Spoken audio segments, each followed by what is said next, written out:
عام گناهونه لکه زنا، لواطت، شراب څښل او سودخري وغیره. دا شدید سو پورې چې انسان په دغه ګناهونو باندې اخته وي، د دې ګناهونو په سبب باندې د ایمان نور د دغه سړي نه جلا کیږي، لرې کیږي. نو چې کله دا سړی د ګناه نه فارغ شي، زنا نه فارغ سو، شراب څښل شرابو نه فارغ سلو، سود خوړی خري کو د دا نه فارغ شلو، د ایمان نور واپس دې سړي ته راګرځي او د ګناه کولو سزا ورپسې نور نه لیکل کیږي، هغه بندیږي. ځکه نبی کریم صلی الله علیه وسلم بارک فرمایي: لا یزنی الزانی حین یزنی وهو مؤمن ولا یسرق السارق حین یسرق وهو مؤمن. زانی چې کله زنا کوي نو په دغه وخت کې دی مؤمن نه وي، د ایمان نه خالی کیږي. نو غلا کوونکی په دغه کوم سړی چې غلا کوي هغه مؤمن نه وي، د څو چې دی غلا کوي. ځکه د فقه مسله دا ده، په که چیرې غلا کول د غلا په حالت کې د ویشتل سو پر هغه ځای باندې مړ شلو، د هغه لمونځ جنازه هم نشته. د دې ګناهونو کولو په وخت کې د ایمان کامل نه بلل کیږي، ایمان نور د دنه جلا کیږي. خو چې کله د ګناه نه فارغ شي نو نور ایمان واپس د تراجي او د ګناه لیکل هم په د پسې بندیږي، نور نه لیکل کیږي. خو ژیره خیل داسې بدترینه ګناه ده چې تر څو پورې د دې ژیرې خیل نه توبه نه ایستلې او د دې نه ګناه نه توبه نه ایستلې او ګناه ورپسې مسلسل لیکل کیږي.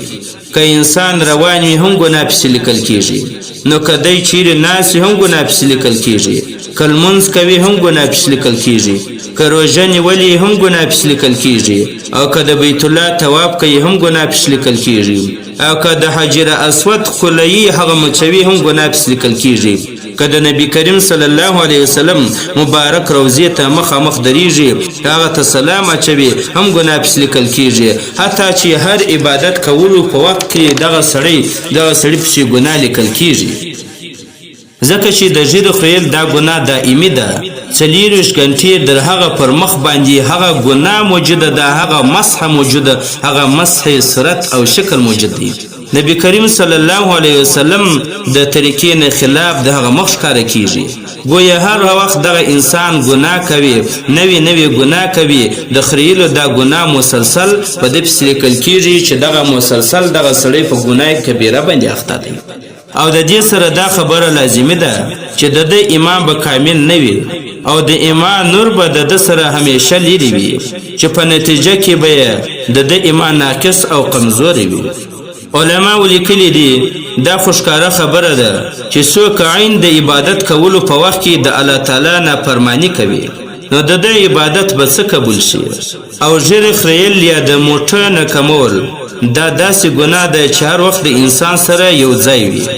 لہذا انسان دی د ځان سره سوچ وکړي او د خپل عقل نه دی پوښتنه وکړي چې کله یو کس په مخ باندې د عبادت په دوران کې هم د الله تعالی نافرمانی او نشه د خریلو یا د موټر نه کمولو موجوده وي، ایا دا کس به دغه باندې پښیمانه نشي او د دانه توبه نه وکاږي، ای د دې عبادت په الله تعالی په دربار کې قبول شي؟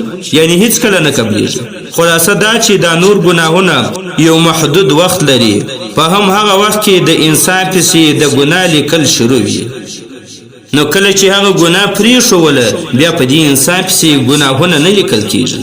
او ژیره خریل دائمي ګناه دی، هر وخت انسان په ګناه کې اخته وي تر څو پورې چې د دې نه توبه نه دی ایستلې او په دغه خریلو باندې پښیمانه شوی نه دی، تر هغه وخته پورې په ده پسې مسلسل ګناهونه لیکل کیږي.